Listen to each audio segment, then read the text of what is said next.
भजन संहिता 147 अध्याय का 9वें वचन, वह पशुओं को और कौवों के बच्चों को जो पुकारते हैं आहार देता है। पुकारने वाले कौवों को परमेश्वर खाना देता है, जंगली पशुओं को परमेश्वर खाना देता है, पक्षियों के लिए परमेश्वर खाना देता। यहाँ पर आप देख सकते हैं प्रभु कहता कौवों और उनके बच्चों के लिए मैं खिलाता हूँ पिलाता। ये हमें गंभीर रूप से समझना चाहिए। कौवों को क्या बोलने के लिए मालूम है? क्या किसी से बजा के अपनी जरूरतों को बोलने के लिए मालूम है? पुकारने के लिए मालूम है? सिर्फ अपने मुंह के आवाज से कां कां आवाज निकालता है। उसको भूख लगने से भी कहीं से भी जाके बताने के लिए मालूम नहीं, उनके जरूरतों को जाके बताने के लिए मालूम नहीं, जब प्यासे लगते हैं उनके लिए बताने के लिए मालूम नहीं। यहाँ तक कहाँ जाके बुलाना, परमेश्वर से प्रार्थना करना, पुकारना, ये कुछ भी मालूम नहीं। उनको मांगने के लिए मालूम नहीं है, भूख लगने से बोलने के लिए मालूम नहीं, प्रार्थना करने के लिए मालूम नहीं। लेकिन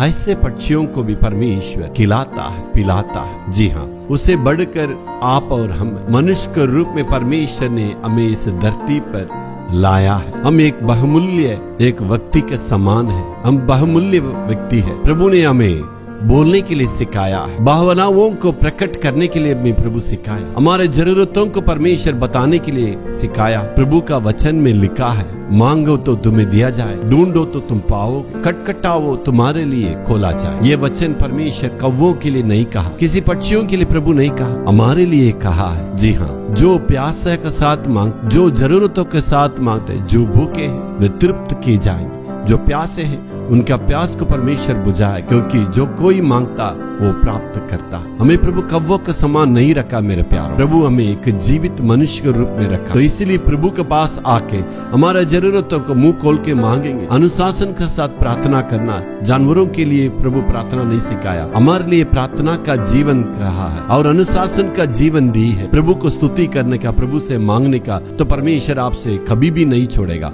हालेलुया, हालेलुया।